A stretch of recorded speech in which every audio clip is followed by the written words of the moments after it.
Hallelujah. परमेश्वर का धन्यवाद हो इस सुंदर समय के लिए, सुंदर अवसर के लिए कि परमेश्वर ने मुझे और आपको ये समय दिया। और समय को थोड़ा सा लेट हुए क्योंकि दूसरे पेज पे था प्रचार। तो आइए परमेश्वर की महिमा करें। प्रभु मेरा साया के मैं न डरूंगा, मनुष्य मेरा क्या कर सकता है। Praise Lord. इब्रानियों की पुस्तक 13 अध्याय और 6 पद और दूसरा शमूएल और 22 अध्याय और दूसरा पद कहता है, यहोवा मेरी चट्टान और मेरा गढ़ है और मेरा छुड़ाने वाला है। Praise Lord, hallelujah. तो आइए हम परमेश्वर की महिमा में जाने से पहले अपने सरों को झुकाएंगे और प्रार्थना करेंगे। सर्वशक्तिमान पिता परमेश्वर को धन्यवाद देते हैं प्रभु जी इस समय के लिए, सुंदर अवसर के लिए पिता परमेश्वर जो आपने हमें दिया है खुदावन। और प्रार्थना करते हैं पिता परमेश्वर जो आज आपकी वाणी प्रभु जी आप अपनी बेटी के माध्यम से देना चाहते हैं। प्रभु आप हम सबकी अगुवाई करें। जितने भी भाई बहन ऑनलाइन है और ऑफलाइन इसे देखेंगे प्रभु सबको आशीषित करें। सारे चीजों को आपके हाथों में सौंपते हैं, विशेषकर आपकी बेटी को आपके हाथों में सौंप। पिताजी के सम्मुख ईश्वर जय के नाम से पवित्र आत्मा के अगुवाई में इस प्रार्थना को मांग लेते हैं। आमीन, आमीन और हालेलुया। तो आइए परमेश्वर की महिमा में चलें और हम सब भाई बहनों का स्वागत करते हैं। भाई जॉय टेरेस, भाई विजय भैया जी हम आपका स्वागत करते हैं। भाई सुनील डेविड जी आपका हम स्वागत करते हैं। और जितने भी और प्रिय भाई बहन सब जुड़े हैं, परमेश्वर आप सब लोगों को आशीष और बरकत दे। Praise the Lord. तो आइए परमेश्वर की महिमा में चलें।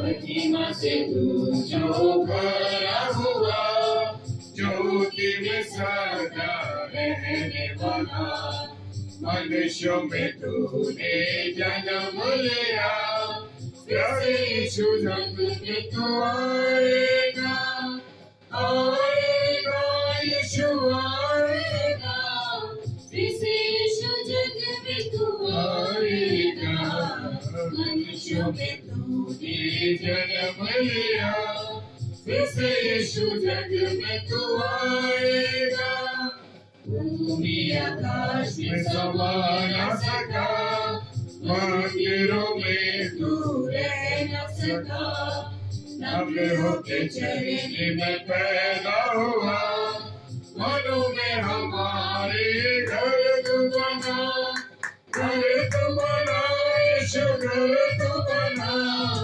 मनु में हमारे घर तू बना, नम्र होके चरण में पैदा हुआ, मनु में हमारे घर तू बना, में आकर तू बसा, लोगों को अपने लिए जीना, अग्नि और बादल में तू दिखा, इस यीशु अपना जलवा दिखा, जलवा दिखा यीशु जलवा दिखा, इस यीशु अपना जलवा दिखा, अग्नि और बादल में तू दिखा, इस यीशु अपना जलवा दिखा, दानियल की तूने प्रार्थना सुनी, ऐसा कि तूने सहायता की,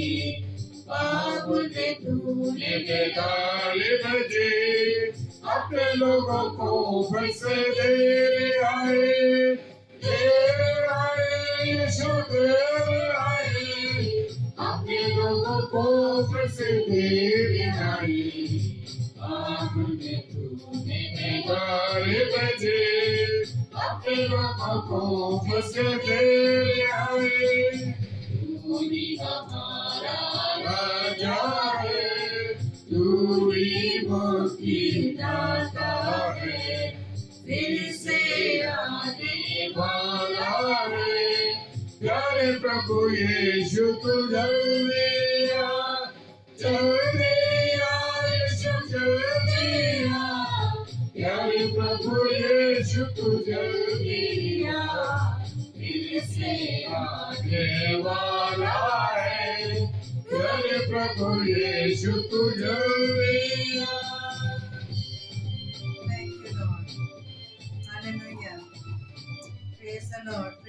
लॉर्ड, थैंक यू लॉर्ड। धन्यवाद ईश्वर राजा। Hallelujah, hallelujah, thank you Lord. आप सभी भाई बहनों को जय मसीह की। प्रभु आप सबको बहुत से आशीषित करे और धन्यवाद देते हैं पिता का इस रात्रि के लिए, डेली डिवोशन के लिए, कि पिता ने ये समय दिया। और आपसे माफी चाहते हैं कि आज हम लेट हो गए, क्योंकि 9 से 10 बजे cross before crown Facebook live page पर हमारा प्रचार था, जिस वजह से हम लेट हो पाए। तो आज के लिए हम आपसे क्षमा प्रार्थी है और प्रभु आपको बहुत ऐसे आशीषित करे कि आप सब का ये प्यार है, प्रेम है कि हमारे लेट होने पर भी आप हमारे साथ प्रभु की संगति में जुड़े हैं। और सबसे अच्छी बात यह है कि आप परमेश्वर के वचन के लिए जुड़े हैं। प्रभु आपको बहुत ऐसे आशीषित करे। और सच में परमेश्वर का कलाम कहते हैं, यदि तुम मुझ में बने रहो तो मैं तुम में बना रहूंगा, और जो डालियां मुझ में फलती फूलती हैं वो क्या होंगी? आशीषित होंगी। और सूखी डालियां क्या हो जाएंगी?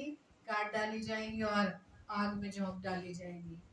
तो ये प्रभु का धन्यवाद देते हैं कि पिता ने आज की रात्रि में संभाला, हम सबको सुरक्षित रखा और आप सबको अच्छा पाया, स्वस्थ पाया। प्रभु आप सबको बहुत ऐसे आशीषित करे। आपके प्रेम के लिए आपको बहुत बहुत प्रभु की से मैं ब्लेसिंग मांगती हूँ। और आज के वचन में हम चलते हैं और प्रभु का कलाम जो आज हमारे मेरे और आपके लिए है वो ये है कि हम प्रभु के वचन को हम बहुत से सुन रहे हैं, पढ़ रहे हैं, ग्रहण कर रहे हैं, लेकिन प्रभु का कलाम हमें रोज बरोज यही सिखाता है कि जब तक मुझ में व आप में मसीह का रूप नहीं आएगा, मसीह का स्वभाव नहीं आएगा, तब तक हम स्वर्ग में प्रवेश ना करने पाएंगे। क्योंकि हम हर एक जन अपने अपने सामाजिक कार्यों में व्यस्तता के कारण या सामाजिक कार्यों में सेवाएं प्रदान करते करते हुए जो कार्य हम कर रहे हैं, परमेश्वर की सेवा में जो कार्य कर रहे हैं, वो कहाँ लिखी जा रही है? स्वर्ग में लिखी जा रही है। जिस तरह से हमारी वैसे ये प्रैक्टिस होनी चाहिए, जब हम रात को सोने जाएं उससे पहले हम ये चेक करें कि हमने दिन भर सोने से पहले तक क्या अच्छा किया, क्या गलत किया, और कौन कौन से कार्य जो हमने किए वो परमेश्वर की महिमा के लिए किए। परमेश्वर हमें बहुत ऐसे आशीषित करेगा। और जो गलतियां, जो खामियां हमारे द्वारा जाने अनजाने में हुई है, परमेश्वर उसे भी माफ करने के लिए सक्षम, विश्वास योग्य, सामर्थी है। तो परमेश्वर हमारे कार्यों को जो हम इस संसार में रह कर कर रहे हैं वो स्वर्ग में लिखी जा रही है मेरे प्रियो। और तब ये देखा जाएगा कि हमने जो कार्य किए हैं वो स्वर्ग की आशीष पाने के योग्य मसीह जीवन हमने जिया है या नहीं जिया है, इसके द्वारा ही हमारा न्याय किया जाएगा। इससे पहले कि बचाव का दिन भूसी के समान जाता रहे, तो हमें सोचना चाहिए कि हम सबने स्वर्ग में जाने के लिए अपने आप को तैयार किया है या नहीं किया, या हम अभी तक तैयार हैं या नहीं। जब 10 कुमारियों का हम दृष्टांत देखें तो आप जानते हैं कि उसमें से 5 बुद्धिमान और 5 मूर्ख निकले। बुद्धिमानी की तो बात ये रही कि उन दोनों के पास मशालें थी, दोनों के पास, 10 के पास मशालें थी, 10 के मशालों में तेल था, लेकिन 5 के पास कुप्पी में तेल एक्स्ट्रा था और 5 के पास नहीं था। यानी कि जिसके पास एक्स्ट्रा ऑयल था उसे मालूम था पता नहीं कितनी देर लग जाए कि दूल्हा कब आए। लेकिन बुद्धिमान कुंवारियों ने तो ये बुद्धिमत्ता का कार्य किया, लेकिन उन मूर्ख ने काम बुद्धिमत्ता यानी बुद्धिमानी के साथ नहीं किया। और जब उन्हें पता चला कि हमें एक्स्ट्रा ऑयल लेना चाहिए था, तब वो मांगने लगी। तो बुद्धिमान कुंवारियों ने नहीं दिया और ये एक्स्ट्रा ऑयल के चक्कर में चली गई। और जब चली गई तब तक दूल्हा आ गया और वो 5 बुद्धिमान कुंवारियां दूल्हे के साथ विवाह भोज में चली गई। तो इससे पहले कि बचाव का दिन यानी उस बचने के दिन तक हमें अपने आप को तैयार करना है। तो स्वर्ग में जाने के लिए मुख्य बात यह है कि हमारे पास परमेश्वर है या नहीं, ये चेक करना है। यदि मेरे व आपके पास परमेश्वर है प्रियो, तो हम अपने जीवन से कोई भी ऐसा कार्य नहीं करेंगे जो परमेश्वर के विरोध में जाता हो, ये परमेश्वर की दृष्टि में बुरी हो, ये परमेश्वर को बुरा लगे हमारे उन कार्यों से जो परमेश्वर की महिमा के लिए नहीं की गई हो। हाँ मेरे प्रियो, यही कार्य परमेश्वर हर समय हमें हमारे जीवन में देखता है, मुझे वो आपको देखता है कि जो हम अपने जीवन में काम कर रहे हैं वो सही है या नहीं। हम परमेश्वर का दिया हुआ समय बेकार में बिताने की बजाय अनंत मृत्यु की ओर ले जाने वाले संसारिक अभिलाषाओं को छोड़ने की हम कोशिश करें। सिंपल सी बात यह है, मैं मोबाइल का ही उदाहरण दूंगी क्योंकि आप बच्चे से लेकर बुजुर्गों तक मोबाइल है, हाथ में मोबाइल है और हम वचन सुन रहे हैं।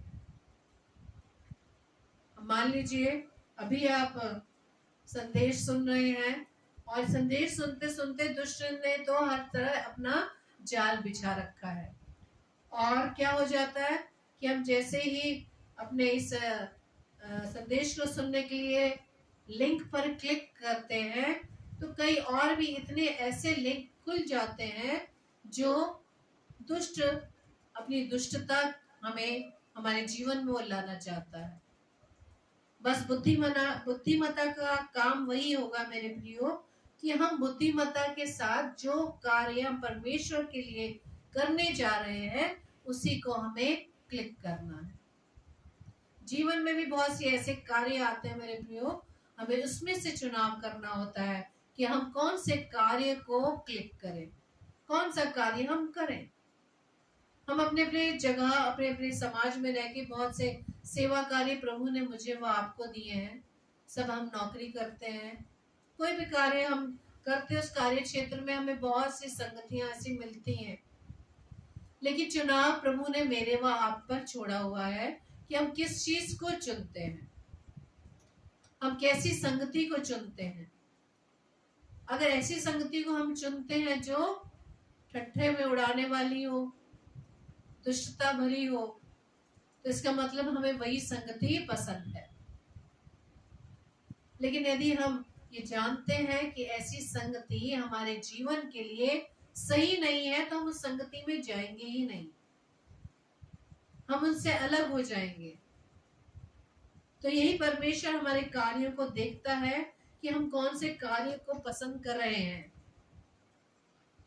और हम इस बात पर भी दृढ़ विश्वास करें कि बाइबल में यानी वचन में जितनी भी बातें लिखी गई हैं वो निश्चय ही पूरी होंगी। और समय को चाहे समय 1 मिनट हो या 1 सेकंड हो, लेकिन हमें गंभीरता से वचन के लिए अपने हृदय को अपने मन को लगाना है और इसी से हमारे आत्मा बच पाएगी। क्योंकि मेरे प्रियो हम जानते हैं कि हमारा शरीर क्या है, परमेश्वर का मंदिर है। परमेश्वर के लोग स्वयं परमेश्वर के मंदिर हैं जहाँ परमेश्वर रहता है और वे पवित्र लोग हैं। परमेश्वर जहाँ रहता है वो क्या चीज होगी, पवित्र स्थान में ही तो परमेश्वर रहेगा। मेरा व आपका हृदय वो हृदय रूपी मंदिर है। जैसे कि वचन कहता है कि क्या तुम नहीं जानते कि तुम्हारा शरीर पवित्र आत्मा का मंदिर है। तो सबसे पहली बात तो यही आ जाएगी मेरे प्रियो, हमें एकदम हमारे विचार ये आएगा कि हम सचमुच पवित्र हैं। मेरा व आपका पिता तो पवित्र है, परमेश्वर पवित्र है, तो क्या वो पवित्र परमेश्वर हमारे इस हृदय में रहेगा? क्या वो जगह पवित्र है? और आगे वचन में लिखा है कि यदि कोई परमेश्वर के मंदिर को नष्ट करे तो परमेश्वर उसे नष्ट करेगा, क्योंकि परमेश्वर का मंदिर पवित्र है और वह तुम हो। मुझे व आपको परमेश्वर ने क्यों चुना अपने मंदिर के लिए, रहने के लिए? क्योंकि उसने बड़े प्यार से मुझे व आपको अपने हाथों से बनाया है। हम सिर्फ उसके शब्द के द्वारा नहीं बने, उसने प्यार से हमें अपने हाथों से रचा है मेरे प्रियो। इसलिए उसने मुझे वो आपको चुना, वो जगह चुनी जहाँ वो रहता है। तो जिसके हृदय में परमेश्वर रहता है, इसका मतलब वो पवित्र है। या दूसरे शब्दों में ये कह लीजिए, यदि आप पूरी रीति से पवित्र हैं, 100% पवित्र है, तो परमेश्वर आपके साथ, आपके अंदर रहेगा, उसका आत्मा निवास करेगा। और परमेश्वर कहता है जो उस मंदिर को नष्ट करेगा, परमेश्वर उसे भी नष्ट करेगा। यानी मुझे नष्ट करेगा, कोई दूसरे को नष्ट नहीं करेगा परमेश्वर। क्योंकि मंदिर तो मैं है, आप है, अलग अलग मंदिर है। हम स्वयं खुद ही अपने मंदिर को बिगाड़ रहे हैं, तो परमेश्वर भी हमें बिगाड़ देगा मेरे प्रियो। क्योंकि वो वचन में कहता है कि जो मेरी बातों को नहीं मानता, तो परमेश्वर उनको उनकी रीति पर छोड़ देता है कि अब अनरीति करते हैं तो करने दो, क्योंकि नहीं सुन रहे। जब हम पुराने नियम को देखते हैं तो वहाँ परमेश्वर का मंदिर बहुत बार हर प्रकार की मूर्ति से भरा हुआ था। इससे वो परमेश्वर के क्रोध से नष्ट किया गया। लेकिन हिजकिया और योशिया राजा ने फसे मनाने के द्वारा सभी मूर्तियों को क्या किया था? हटा दिया था और मंदिर को पवित्र किया, जिससे उन्होंने आशीषें पाई। मूर्ति से मतलब वो मिट्टी की मूर्ति नहीं मेरे प्रियो। मूर्ति से मतलब है जिस भी चीज का हम लालच करते हैं, जिस भी चीज को हम ज्यादा प्रेफर करते हैं परमेश्वर से ज्यादा, वो भी मूर्ति के बराबर है। जब इन चीजों को हम हटा देंगे तभी परमेश्वर हमारे इस मंदिर में रहेगा। क्योंकि मत्ती में लिखा है कि यदि तुम अपने माता पिता, भाई बहन, किसी भी चीज को मुझसे ज्यादा योग्य समझते हो, तो तुम मेरे योग्य नहीं हो। मुझसे ज्यादा महत्व देते हो, मुझसे ज्यादा प्रेफर करते हो, तो तुम मेरे योग्य नहीं हो। लेकिन यहाँ पे दोनों राजाओं ने क्या किया? उन मूर्तियों को हटा दिया, मंदिर को पवित्र कर दिया और परमेश्वर ने उन्हें आशीषित किया। यदि हम उस परमेश्वर को जो हम में बना रहता है, यदि हम सही रूप से अगर पहचाने, तब क्या परिणाम निकलेगा? तब हमारा ध्यान सिर्फ कहाँ लगा रहेगा? इस मंदिर पर लगे रहेगा। जो हम मंदिर को अशुद्ध करते हैं जाने अनजाने में, विचारों के द्वारा, लालच में आकर, घमंड में आकर, दूसरों पर उंगली उठाकर, दूसरों की निंदा बुराई करके, अगर ये स्वभाव हमारे जीवन में है प्रियो, तो परमेश्वर इस मंदिर में नहीं रहेगा। तो हम इस बात पर ध्यान लगाएं कि हम परमेश्वर के मंदिर हैं। और पिता के युग में, यानी कि परमेश्वर के युग में, लोग वह मंदिर थे जिसमें यहोवा परमेश्वर ठहरता था। और पुत्र के युग में, यानी प्रभु यीशु मसीह के युग में, वो मंदिर थे जिसमें यीशु मसीह ठहरता था। और अब पवित्र आत्मा, इस युग में, पवित्र आत्मा के युग में, हमें वो मंदिर होना चाहिए जिसमें पवित्र आत्मा और दुल्हन ठहरते हैं। Hallelujah, praise the Lord. तो प्रेरित पौलुस के अंदर भी हमेशा परमेश्वर का वास था, क्योंकि वो परमेश्वर के साथ साथ चलता था। परमेश्वर के वचन को में लिखा है, गलाती 2:20 में पौलुस द्वारा लिखा गया कि मैं मसीह के साथ क्रूस पर चढ़ाया गया हूँ, अब मैं जीवित नहीं रहा। यानी अपने आप की, अपने अभिलाषाओं को उसने, संसारिक बातों को छोड़ दिया। तभी पौलुस कहते हैं कि मैं मसीह के साथ क्रूस पर चढ़ाया गया हूँ, अब मैं जीवित नहीं रहा, परंतु मसीह मुझ में जीवित है। और अब मैं जो शरीर में जीवित हूँ, तो केवल उस विश्वास से जीवित हूँ जो परमेश्वर के पुत्र पर है। विश्वास किस पर है? परमेश्वर के पुत्र पर, जिसने मुझसे प्रेम किया और मेरे लिए अपने आप को दे दिया। हालेलुया। अगर ये बात सभी लोग समझ जाए, तो कोई भी उस संसारिक अभिलाषाओं में नहीं फंसेगा, उस अपने पुराने मनुष्यत्व में दोबारा नहीं आएगा, पुराने स्वभाव में वापस नहीं आएगा। इसी तरह से गलातियों 6:14-17 में लिखा है, परंतु ऐसा कभी ना हो कि मैं किसी अन्य बात पर गर्व करूं, सिवाय प्रभु यीशु मसीह के क्रूस के, जिसके द्वारा संसार मेरी दृष्टि में क्रूस पर चढ़ाया जा चुका है और मैं संसार की दृष्टि में अब से मुझे कोई दुख ना दे, क्योंकि मैं यीशु के दागों को अपने शरीर में लिए फिरता हूँ। क्या ये बात पौलुस की तरह मैं और आप कह सकते हैं कि मैं मसीह के साथ क्रूस पर चढ़ाया गया? और मैं किसी और अन्य बात पर गर्व ना करूं, सिर्फ क्रूस के सिवाय, उस क्रूस पर जिस पर मेरे प्रभु ने मेरे व आपकी खातिर, इस पूरी दुनिया की खातिर उस बलिदान को दे दिया। उस प्रेम को यदि हम जान पाएंगे तब हम अपने जीवन में उसे इंपॉर्टेंस दे पाएंगे, पहला स्थान दे पाएंगे, आखिरी स्थान नहीं। जब काम पड़े तो उसको पहला स्थान, जब काम पूरा हो जाए तो उसको पीछे कर देते हैं। लेकिन पौलुस के द्वारा हमें अपने जीवन को रखना है प्रियो। पौलुस के कहने का मतलब यह था कि वे अपने अंदर खुद का त्याग, स्वयं का त्याग कर लेता है। स्वयं का त्याग करके वो आत्मिक रूप से परमेश्वर की आत्मा से भर गया है। अगली बात हम देखेंगे कि मसीह का रूप और हमें मसीह की खुशबू बनना है। मसीह का रूप यानी मसीह का स्वभाव हमें अपने जीवन में लाना है, तब जाकर मसीह की खुशबू हम दूसरे लोगों को दे सकेंगे। या मसीह का स्वभाव जब हमारे जीवन में आ जाएगा तो हम जहां जहां जाएंगे मसीह की वो खुशबू को हम साथ लेके जाएंगे, उस खुशबू को सभी लोग ग्रहण करेंगे। यदि हमारे अंदर परमेश्वर का निवास है तो हमसे परमेश्वर की इच्छा और कार्य क्या होगी, दिखाई देगी। परमेश्वर की इच्छा और कार्य दिखाई देगी। और जिन लोगों में मसीह की खुशबू है, या मसीह की खुशबू से जो लोग भरे हुए हैं, उससे हमेशा मसीह की खुशबू ही निकलती रहेगी। उसी तरह लोग जिनमें परमेश्वर रहता है वो बड़ी सरलता से परमेश्वर की खुशबू को फैलाएंगे।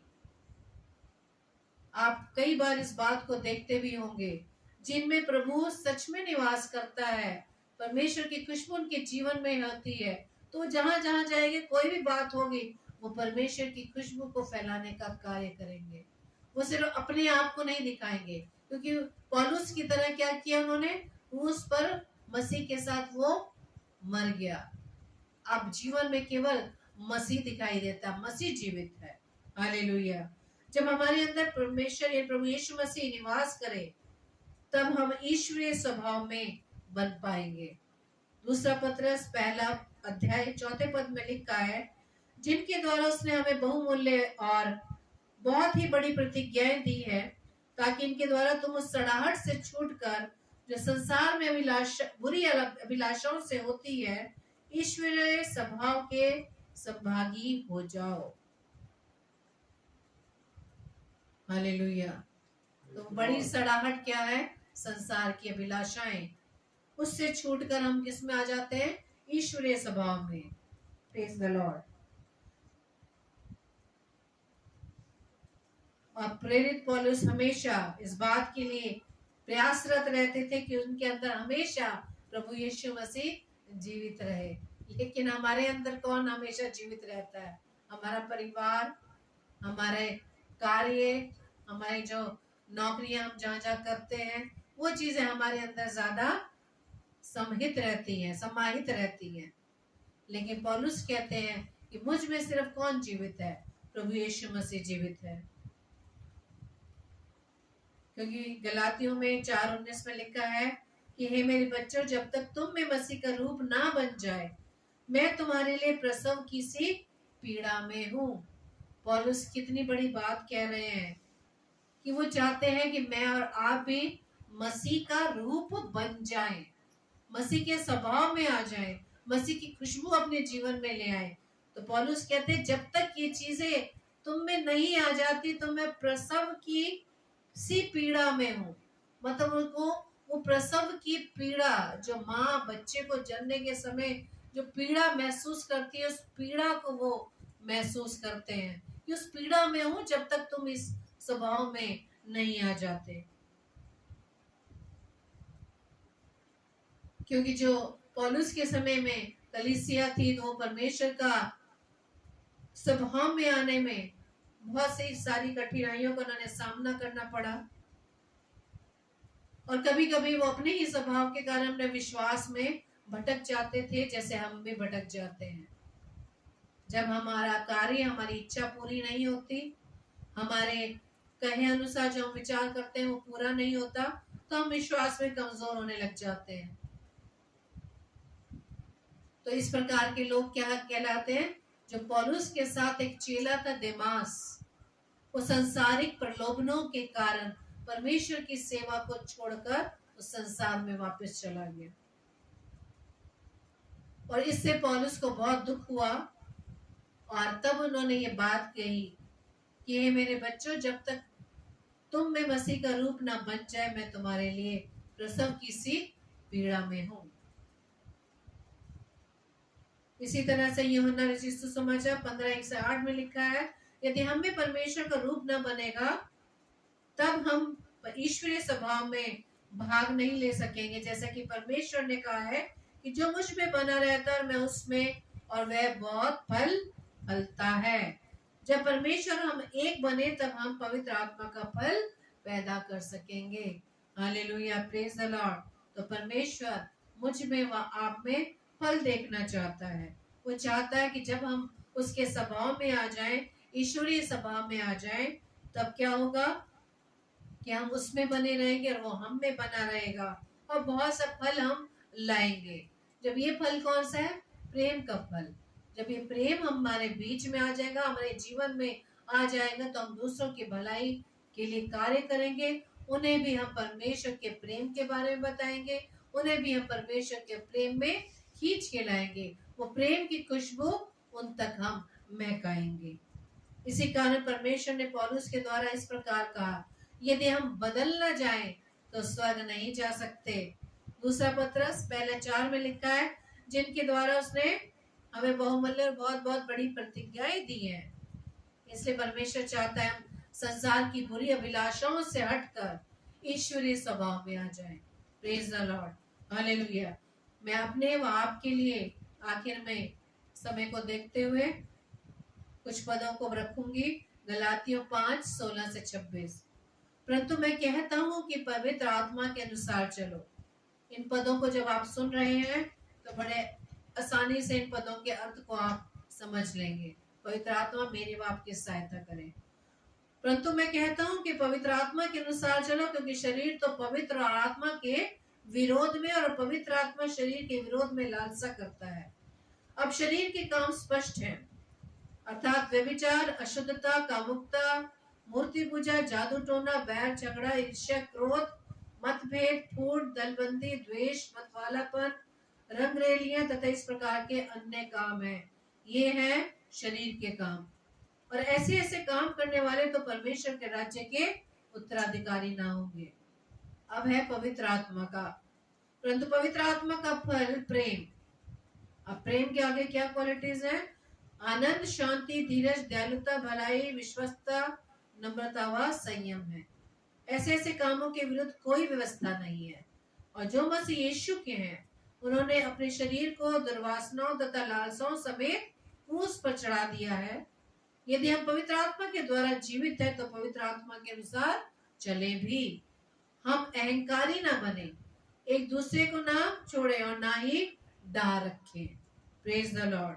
तो आइए हम अंत में परमेश्वर से प्रार्थना करें कि परमेश्वर हमें बहुतायत से आशीषित करे, अपने सामर्थ में भरे, ताकि हम परमेश्वर के स्वभाव में आने पाए। क्योंकि परमेश्वर कहता है यदि हम बदल ना जाए तो स्वर्ग नहीं जा सकते। Hallelujah, praise the Lord, praise the Lord. और आइए अब हम प्रार्थना में चलें और प्रार्थना करेंगे मिलकर के सबके लिए, क्योंकि आज और ये समय जो चल रहा है मेरे प्रियो, मेरे अजीजों, ये बड़ा कठिन समय है और हमें अपने प्रिय लोगों के लिए, संसार के विपरीत हालात के लिए और विशेषकर खुदा के कलाम के लिए प्रार्थना करनी है। तो आइए हम सब प्रार्थना में चलें। सर्वशक्तिमान पिता परमेश्वर को धन्यवाद देते हैं प्रभु जी, इस सुंदर समय के लिए, सुंदर संगति के लिए। पिता, आपने अपने अनुग्रह में रखा, अपनी आशीष दी, अपनी बरकत दी, और विशेषकर प्रभु आपने अपनी वाणी को, परमेश्वर की वाणी को प्रभु अपनी दासी के द्वारा सुनवाया, इसके लिए धन्यवाद। हालेलुया। पिता परमेश्वर धन्यवाद देते हैं पिता परमेश्वर इस समय के लिए, जबकि संसार में त्राही त्राही मची है, लोग परेशान है, बड़े विपरीत हालात है। पिता परमेश्वर खुदा, जो आप पर विश्वास करते हैं वो शांत है। आप सबकी सहायता करिए, आप सबकी मदद करिए। विशेष प्रार्थना करते हैं खुदावन, संसार भर में ये जो तीसरी लहर के वजह से लोग डरे हुए हैं, परेशान है, तकलीफ हालत में, प्रभु आपके हाथ में सब कुछ सौंपते हैं। प्रार्थना करते हैं पिता परमेश्वर, जो लोग बीमार हैं, विशेषकर भाई विजय की मम्मी, भाई विजय एलिस की मदर, जो कि बीमारी से पीड़ित हैं, बुजुर्ग के आलम में, प्रभु अपनी बेटी पर आप दया करें खुदा। प्रार्थना करते हैं भाई अरविंद डैनियल जी के लिए, जबकि आईसीयू में एडमिट है प्रभु, और हमारे साथ वो कार्य करते हैं लेकिन विपरीत हालात में है। प्रभु जी प्रार्थना करते हैं कि आप अपने बेटे पर दया करें, उससे उस आईसीयू से निकालें प्रभु। फेफड़ों में जो भी कमजोरी है प्रभु, जो भी कमजोरी है जिसके कारण बार बार निमोनिया हो रहा है, प्यारे यीशु मसीह आपके नाम से हम उनके फेफड़ों को शुद्ध कर देते हैं। हालेलुया। प्रभु पूरी रीति से अपने बेटे को शुद्ध कर, और बीमारी के बिस्तर से खड़ा करना प्रभु। Praise the Lord. और भी अन्य लोग बीमार हैं प्रभु, जहां जहां अस्पतालों में, घरों में, खुदा उन सबको चंगाए। प्रार्थना करते हैं जो विचार में फंसे हैं, जो बुराइयों में लिप्त हैं, नशे में, तंबाकू में, बीड़ी, सिगरेट, इन चीजों में उलझे हुए लोग, प्रभु हर एक को आपके हाथों में, खुदा उन सबको नशा मुक्त करें। प्यारे यीशु अपनी दया करें। प्यारे प्रभु आपने हम सबों को इस्तेमाल किया, धन्यवाद पिता। प्रार्थना करते जितने भी ऑनलाइन भाई बहन देख रहे हैं और जितने ऑफलाइन देखेंगे प्रभु, हर एक को आपके हाथों में सौंपते पिताजी के सम्मुख यीशु के नाम से पवित्र आत्मा की अगुवाई में होते हुए इस प्रार्थना को मांग लेते हैं। आमीन, आमीन और आमीन। आप सबों को जय मसीह की। और एक बार फिर से कल के लिए सूचना है, 29 अगस्त 2021 को 5 से 6 पास्टर विनय जोसेफ साहब, जो कि मुरादाबाद से हमारे बड़े भाई, और प्रभु के कलाम को लेके 5 से 6 में आगरावासी मंडली पेज पर आ रहे हैं। 7 से 8 सिस्टर शालिनी विल्सन, जो कि बरेली से हैं, और ये हमारी बहन मेडिकल में सेवा भी देती हैं और उसके बाद प्रभु की सेवा में भी रहती हैं। तो परमेश्वर बहन को बहुत आशीष दे। 9 से 10 रात्रि में सिस्टर प्रेरणा पॉल जॉर्ज, जो कि मेरठ से हैं, परमेश्वर की महिमा के लिए और परमेश्वर के वचन को लेके आ रही हैं। तो हमारे दोनों बहनों पर और हमारे भाई पर प्रभु आपकी आशीष और बरकत। और रात को 10 से 10:30 डेली डिवोशन में हम सब फिर मिलेंगे। प्रभु आप सबों को बहुत आशीष दे, बरकत दे। आप हम सब के लिए भी प्रार्थना कीजिए। हम तो आप सब के लिए प्रार्थना कर रहे हैं, लेकिन आप सब भी हमें अपनी प्रार्थना में उठा के रखें, ताकि हर एक चीजों से, हर एक परेशानी, तकलीफों से हम बचे रहें और खुदा की सेवा में इसी तरीके से लगे रहें। प्रेज द लॉर्ड, हालेलुया, जय मसीह की। प्रभु आप सबों को बहुत आशीष दे। हालेलुया।